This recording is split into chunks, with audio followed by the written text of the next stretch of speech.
Hola, mi nombre es Alan Emanuel Díaz Castellanos, estudio en la Universidad del Sur y curso el tercer cuatrimestre de la licenciatura en Derecho y a continuación les voy a explicar sobre los alegatos de apertura. Los alegatos de apertura son importantes ya que son el primer contacto que tienen las partes, ya sea el Ministerio Público, ya sea el defensor, con el Tribunal de Juicio Oral.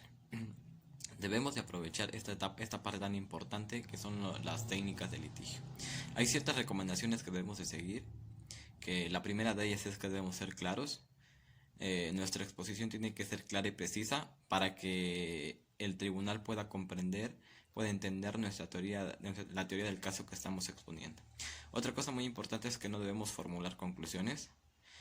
Bueno, aún no, porque aún no se han desahogado las pruebas, no se ha desahogado la prueba y por ende no podemos argumentar o dar una conclusión acerca de dicha prueba que no ha sido desahogada en esa etapa del juicio.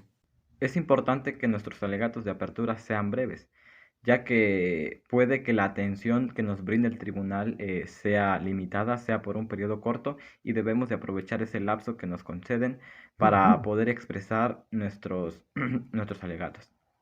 Otra cosa importante es que no debemos dar muchos detalles, porque si bien es cierto que tenemos un panorama sobre lo que los testigos van a declarar, no sabemos a ciencia cierta, no sabemos con exactitud qué es lo que van a declarar.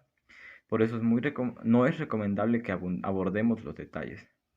Otra cosa importante es que aprovechemos el comienzo, que al inicio de nuestros alegatos comencemos con una frase que resuma todo el caso. Otra cosa también muy importante es que no demos opiniones personales, como por ejemplo, pienso, considero, desde mi punto de vista, desde mi perspectiva. Es muy importante que no hagamos ese tipo de comentarios, ya que lo que le interesa al tribunal son los hechos. Otra cosa también muy importante es que no exageremos la prueba, ya que si le exageramos puede que al momento que declare el testigo, puede que no declare lo que le prometimos al tribunal. Es importante que le demos un rostro humano, o sea, es decir, que no hablemos de sujeto activo, que no hablemos de sujeto pasivo, que hablemos de Juan, que hablemos de Pedro, que hablemos de las personas cuyos intereses están en conflicto. Otra cosa también muy importante es la estructura.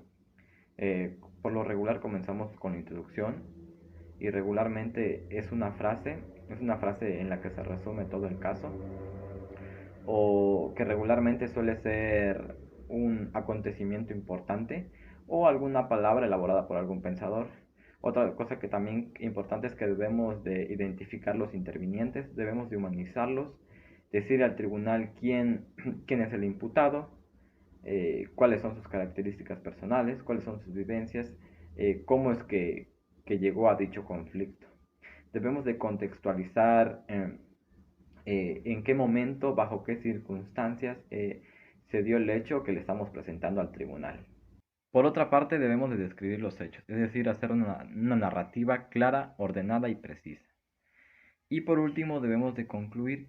Al concluir nos referimos de adelantar qué es lo que pretendemos, cuál es nuestra pretensión, cuál es nuestro objetivo, y debemos de hacer peticiones concretas, es decir, queremos la condena, queremos la solución, qué es lo que queremos, y las recomendaciones finales son básicamente hacer una historia breve, contar una historia breve, relatar una historia que no sea aburrida. No nos olvidemos que no debemos o no es recomendable abundar detalles. No debemos de leer, no debemos de exagerar, no debemos de ser aburridos ni prepotentes. Eso es todo. Gracias.